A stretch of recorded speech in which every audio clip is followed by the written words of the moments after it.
One of the biggest things holding back the Apple TV from being widely recognized as a game console is the lack of a standard game controller. You have to choose a third-party controller, which can be difficult. I liked the SteelSeries Nimbus Plus, but it was starting to break on me, so I went looking for a new controller. With the launch of tvOS 16, word was that the Nintendo Switch controllers were compatible with the Apple TV.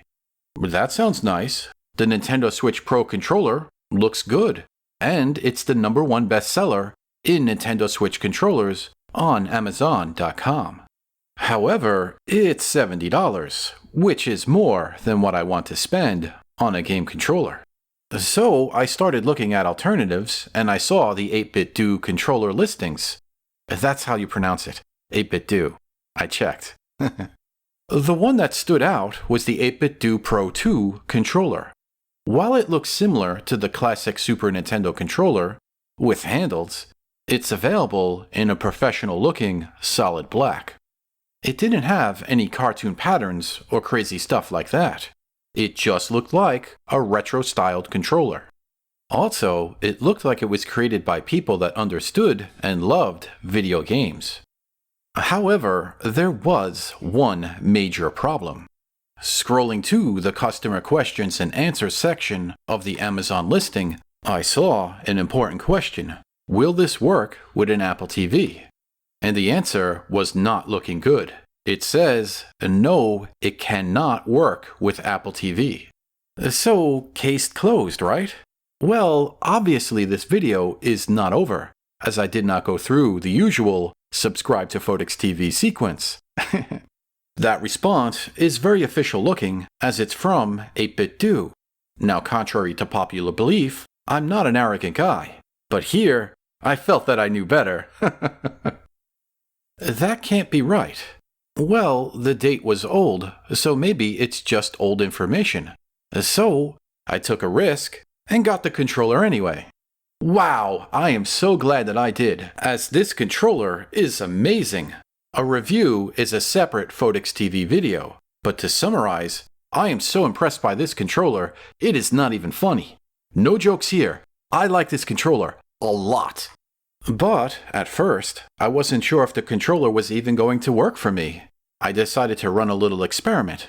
I hooked up an old Apple TV from 2017, which was not updated to tvOS 16. I was thinking that this wasn't going to work. But the Pro 2 controller has a mode switch. I put it in A mode, and the Apple TV found it. It showed up as DUALSHOCK 4 wireless controller. Now, that's a PlayStation controller. You can even see the little logo in the illustration. However, that didn't seem to stop me from being able to play Crossy Road on the Apple TV. I was shocked. How was this working? The controller felt good. The little space doggy was jumping around the sci-fi area of Crossy Road. But ultimately, the D-pad worked better though, not the analog stick. The arrow keys were just more responsive, but that might not be controller specific. This is a retro game, where buttons just work better. However, I noticed a delay while using the Apple TV interface, which is when I decided to continue with the experiment, to see if this could be even better. The next phase of this test was to use tvOS version 16. The 8BitDo controller has a switch mode. I wanted to see if that would improve the controller's functionality. To pair the controller was really simple. Just press the start button to start up the controller, then hold the pair button for 3 seconds. The 4 lights will start blinking in a back and forth pattern. Then, on the Apple TV, the next step is to open the Settings app. In Remotes and Devices section, there is a Bluetooth option in the Other Devices section.